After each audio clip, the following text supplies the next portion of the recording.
자, 안녕하세요. 이번에는 마지막 시간이네요. 지난 시간에 제가 에어갭에 대해서 이제 수도꼭지 에어갭에 대해서 설명을 드리다가 좀 빠뜨린 부분이 있어서 보충을 하도록 하겠습니다. 수도꼭지 에어갭을 두는 이유는, 사실 물의 역류를 방지하기 위해서 에어갭을 두게 되는데, 에어갭이라는 것 자체가 수도꼭지 끝과 배수 사이에 공기 공간을 두는 것입니다. 그래서 이 역류 방지를 위해서 이런 수도꼭지 에어갭을 두는 것을 꼭 기억을 하시기 바랍니다. 자, 그 다음에 이번 시간에는 이제 급수가 있으면은 이제 배수가 있겠죠. 좀 하수가 있겠죠. 그래서 요즘 우리가 수도 요금을 상수도 먹는 물 관리법에서 수도 요금을 낼 때도 상하수도비를 같이 내죠. 상수도는 공급받는 물이고 하수도는 더 배출되는 물의 양에 따라 가지고 얼마만큼 상수도가 왔으면은 거기에 따라서 하수 라인에도 물을 버린다, 이렇게 해서 정부에서는 이제 상하수도를 전부 요금을 낸다는 얘기입니다. 그만큼 또 하수 라인도 굉장히 중요하고, 비가 올 때 식품업체 같은 경우에 버리지 못할 것, 식품업체뿐만 아니라 이렇게 어떤 화학 물질을 생산하는 그런 업체에서 같이 방류시켜 가지고 문제가 되는 그런 경우들도 많이 있잖아요. 그래서 이 하수는 되게 중요합니다. 하수 라인이 막혀버리면은 실제적으로 생산을 하지 못하는 경우들도 많이 있죠. 특히나 이렇게 염료를 많이 사용하는 장아찌라든가 김치 공장이라든가 이런 경우에는 소금에 절이는 식품을 사용하기 때문에 그 절인 것을 세척을 하면은, 세척하면서 나오는 소금물의 농도가 처음에는 되게 높잖아요. 높으면 그걸 희석시켜서 배출을 하기 위해서 폐수 처리장을 자체에 갖고 있든지, 아니면 공단 안에 있으면은 공단에서 전체적으로 폐수 처리를 하게 됩니다. 그와 같은 경우에도 물론 하수가 다 폐수라는 건 아니지만 그처럼 이런 하수라든가 폐수 라인이 중요하다는 얘기죠. 그래서 김치 공장 같은 경우에 만약에 폐수 라인이 작동이 되지 않으면은 폐수 처리의 공정이 고장이 났든가 하면은 바로 생산 라인을 스톱을 시키고 점검을 할 만큼 중요합니다. 그래서 여기서도 마찬가지로 하수 라인이 충분히 잘 막히지 않고 나가게 되고, 또 찌꺼기가 막힌다든가 하면은 안 되니까 이렇게 해수가 막히지 않도록 조심을 해야 되겠고, 호스로 물을 뿌려서 씻어 내리는 곳, 예를 든다면 식기세척 장소라든가 주방 등에는 그 자체의 바닥 배수 라인이 설치가 되어져 있어야 됩니다. 그래서 배수구는 다음 페이지 나옵니다만도 찌꺼기를 걸러내는 여과 시설을 갖추어야 되고, 만약 찌꺼기를 여과하지 않으면은 이 자체가 막혀버리니까 여과 시설 갖춰야 되고, 일반 조리장 같은 경우에는 찌꺼기 걸러내는 여과 시설이 별도로 있는 게 아니라 소쿠리를 받친다든가 아니면 배수 라인에서 어떤 여과할 수 있는 그런 여과망 같은 걸 놔두면은 거기에 찌꺼기가 걸러지면은 찌꺼기를 배출시켜서 버리면 되겠죠. 그죠? 그래서 갖춰야 되고, 배수구가 파손되거나 부식되지 않도록 관리를 잘 해주라는 얘기입니다.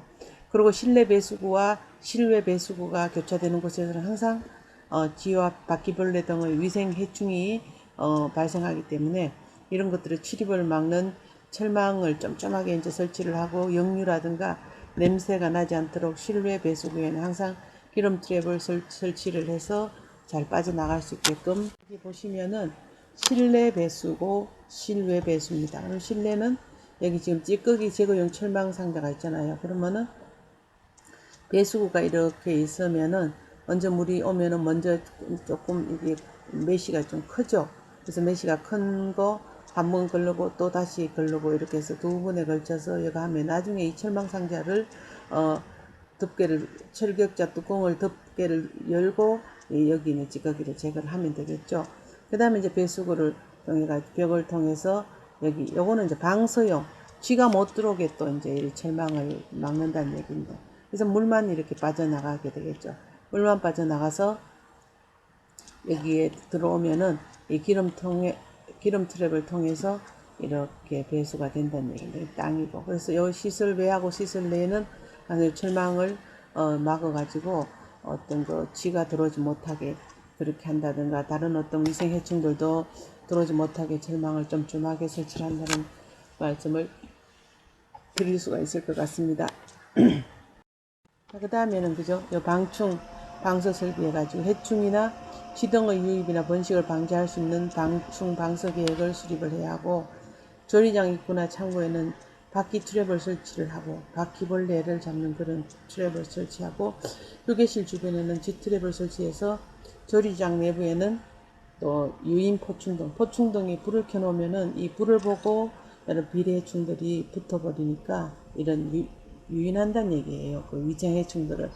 유인 포충등을 설치하여서 정기적으로 확인하고 관리를 해라. 그래서 이러한 것들은 실제적으로 어떤 뭐 전문 방역업체에다가 의뢰를 해가 할 수도 있지만, 회사 자체 내에서도 이런 어떤 뭐 유인 포충등에 붙어 있는, 이렇게 딱 붙은 끈끈이에 붙어 있는 그런 벌레들이, 위생해충들이 뭐 파리인지 모기인지 뭐 깔따구인지 날파리인지 뭐 이러한 것들의 수를 보고 사실 그 방역 체계로 소독약의 종류를 달리한다든가 이렇게 됩니다.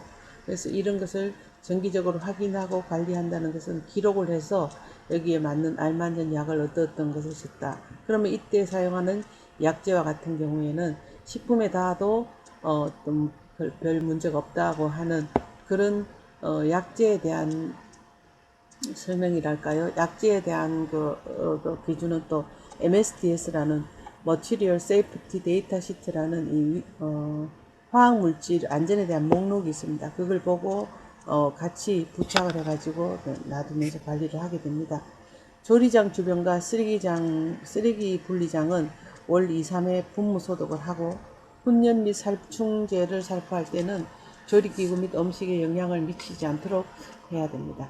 그 다음에 쓰레기, 혹은 요즘은 쓰레기라 그러지 않고 폐기물 처리라고 얘기합니다. 그래서 쓰레기통을 폐기물통, 폐기물 처리통 이렇게 얘기를 해요. 그래서 이 쓰레기통은 하루에 발생하는 이제 음식 찌꺼기, 이건 주방인 경우가 되겠죠. 그죠? 뭐 음식 찌꺼기를 넣는데 충분한 정도의 것을 구비를 해야 되고, 만약 이게 어떤 쓰레기통, 뭐 폐기물통이 넘쳐난다든가 뭐 빨리빨리 외부로 배출을 시킨다든가 하는 그런 조치를 취해야 됩니다. 그래서 넣고 덮개는 항상 덮어놓고, 또 통은 내구성이 있어야 돼. 튼튼해야 되겠고, 방수라든가 방충이 될 뿐 아니라 청소하기도 좋아야 된다. 쓰레기통은 음식물 조리 장소와 음식물 저장 장소에 떨어진 곳에 두어야 하고, 벌레가 없고 청소하기 쉽고 액이 흡수되지 않는 그 매끈한 장소가 해야 된다. 뭐 만약에 콘크리트 바닥이라든가 이런 경우에 구배가 맞지 않아서 울퉁불퉁하다면 그 구배 속으로 이런 폐기물에서 나오는 그 액이 고여서 그 검은 곰팡이가 발생한다든가, 또 뭐 액이 고이게 되면은 위생해충들이 이렇게 날아와서 여기를 어떤 그 오염지, 그 오염원의 어떤 그 서식지가 될 수가 있기 때문에 그걸 매끈하게 해서 청소가 쉬워야 되겠죠. 여기 보면은 여기 방충 방서 관리라는 부분들이 있는데, 그 여기에서 이거는 이제 위생법에서 이렇게 작성을 해뒀습니다. 해충 서식지를 방지하기 위해서 작업장 주변에 폐기물이라고 표현하죠. 그죠? 지금 식품위생법에서는 폐기물이라고 얘기를 하는데, 방치되지 않도록 관리를 해라. 그 다음에 주기적으로 방역 작업을 실시를 하고, 작업이 종료된 다음에는 지정된 폐기물을 보관장소로 배출을 하고, 만약에 이 배출이 어려운 경우에는 밀폐 보관을 하라 이렇게 되어 있습니다. 그리고 작업장 내 해충 유입을 위해서 작업장 벽이라든가 천장 등 틈새가 있다면 보수를 하고, 방충망을 이렇게 부착을 시키고 에어커튼을 설치를 해서 유입되지 않도록 한다는 얘기입니다. 그리고 작업장에는 포충등 또는 보행해충, 설치류, 쥐 같은 거, 그죠? 설치류 방지를 설비를 설치해서 유입된 해충 또는 설치류의 포획 개체수를 확인한다. 그래서 이걸 다 기록을 하고 관리해가지고 보관을 합니다. 그리고 이게 확인해가 기록 관리하고 난 다음에 여기 맞는 약재들을 사용을 하게 되겠죠. 해충등이 제품이 혼입이 되지 않도록 그런 그 관리 작업을 해주라는 얘기입니다. 포획 개체수가 평상시보다 늘어난 경우에는 작업장 전체 밀폐 여부를 확인하고 점검하고, 작업장 및 배수로 청소를 실시하거나 작업장 주변에 대한 방역을 이렇게 실시를 해서, 그죠? 이렇게 다 퇴치를 시킨다는 얘기입니다. 바퀴벌레 같고, 이건 쥐 같고, 그죠? 이렇게 다 뭐 박멸하는 그런 사진이 되겠습니다.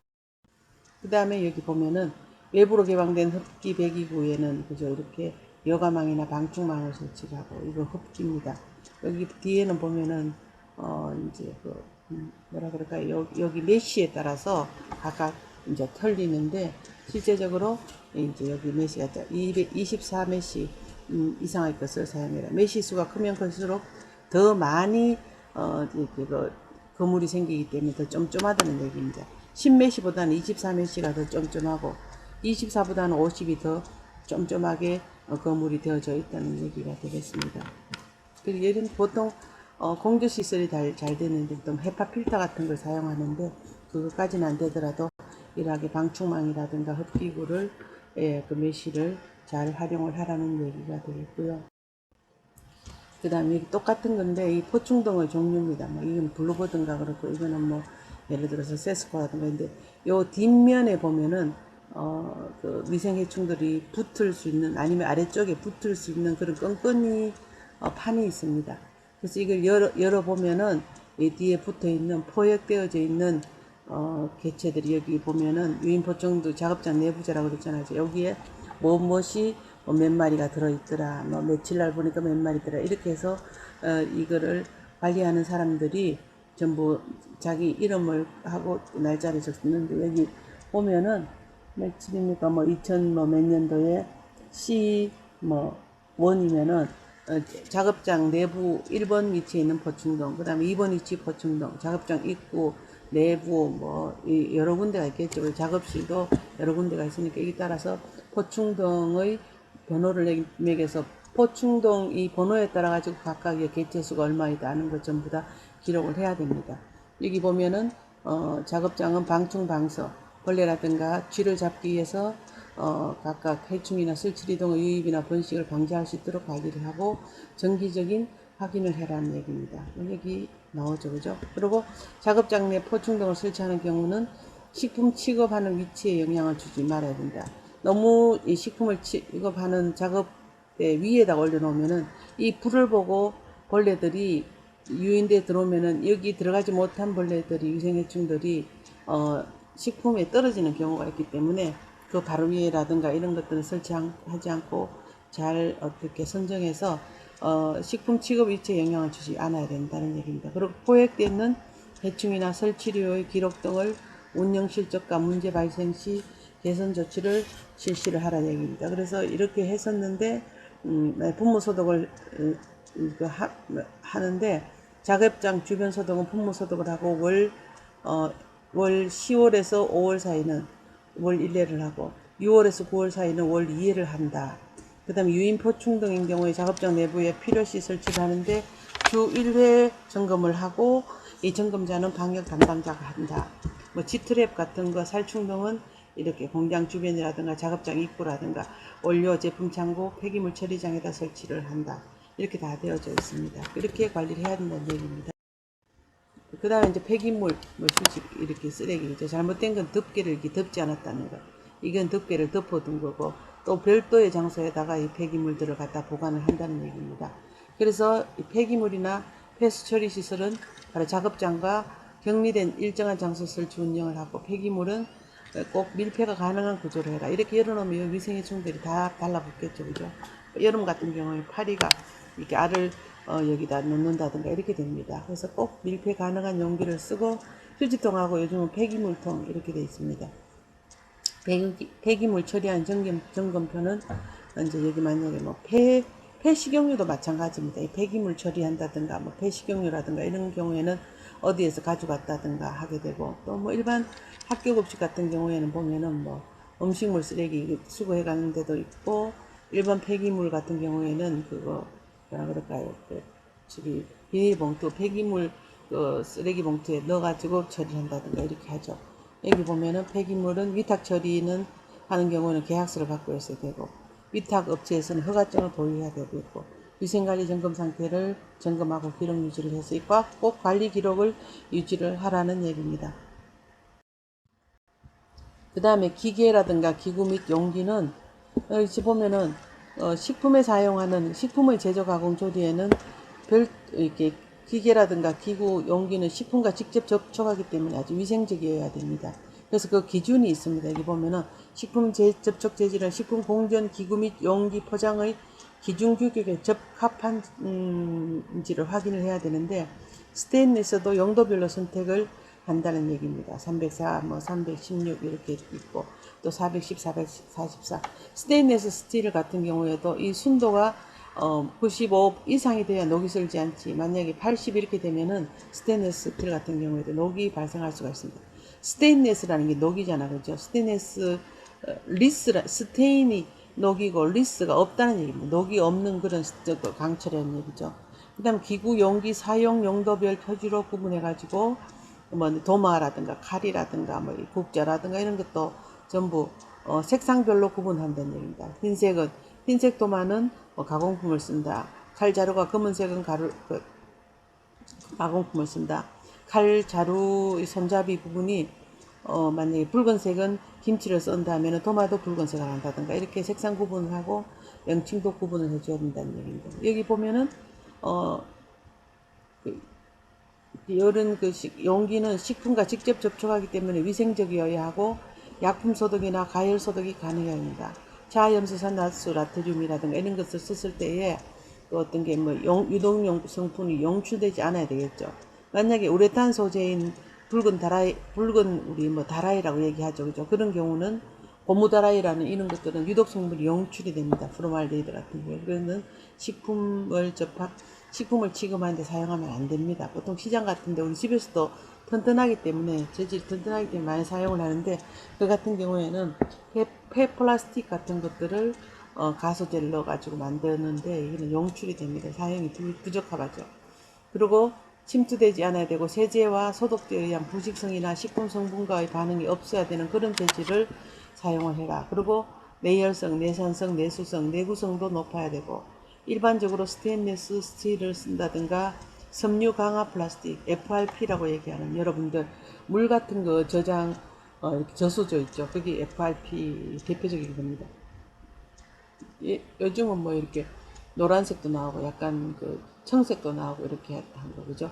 테프론, 세라믹, 에폭시 수지, 도자기 등이 적합하다. 이래서 기계라든가 기구라든가 용기와 같은 식품에 사용하는 것은 재질을 따져서 식품이 안전해야 되는 걸 꼭 알아두시고, 그 구조는요, 식품의 음식 찌꺼기가 잘 부착되지 않고, 그죠?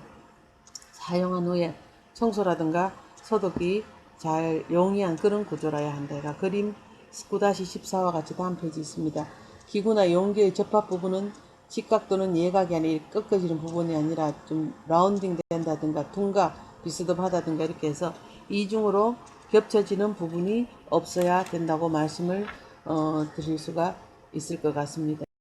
요 기구 뭐 용기 구조의 양호 및 불량해 가지고 이런 경우에는 이렇게 이게 뭔가 하면 중심 온도계입니다. 중심 온도계를 집어넣었을 때 이런 것들이 양호하고, 깔때기 같은 경우에도 먼저 이렇게 집어넣고 그 다음에 여기 뭐 그 식품 여기 요 밑에가 라운딩 꺾여져 있잖아, 그죠? 이렇게 국자 같은 거 이러한 것들은 양호한 데 비해 가지고, 불량한 것들은 이렇게 꺾어지는 부분들, 그죠? 꺾어지는 거, 이렇게 딱 닿는 부분들, 이런 데에는 음식물 찌꺼기와 같은 것들이 겹쳐진다든가, 겹쳐짐을 해가지고 어떤 그 찌꺼기가 발생될 수 있고, 또 뭐라 그럴까요? 그 꺾여지는 부분들 이런 데에 잘 세척이라든가 청소 같은 게 용이하지 않습니다. 또 물이 잘 고이고, 그래서 이런 것들도 보면은 이렇게 붙어져 있으면은 물이 고여질 수 있고 쉽게 건조가 되지 않기 때문에 좀 불량하다고 할 수가 있겠죠. 자, 보면은 여기에서 식품과 접촉하는 취급 시설 설비는 인체에 무해한 내수성, 내부식성 재질로서 열탕이라든가 끓인다든가 전기, 살균제 등으로 소독이나 살균이 가능해야 되고, 기구 및 용기류는 꼭 용도별로 구분해서 쓰라. 생선용이다, 뭐 육류용이다, 아니면 야채용이다, 가공식품용이다. 이렇게 각각 다 용도별로 구분을 해서 사용을 하는데 색깔별로 구분을 보통 하게 됩니다. 여기는 지금 칼 소독을 하는 소독조인데요.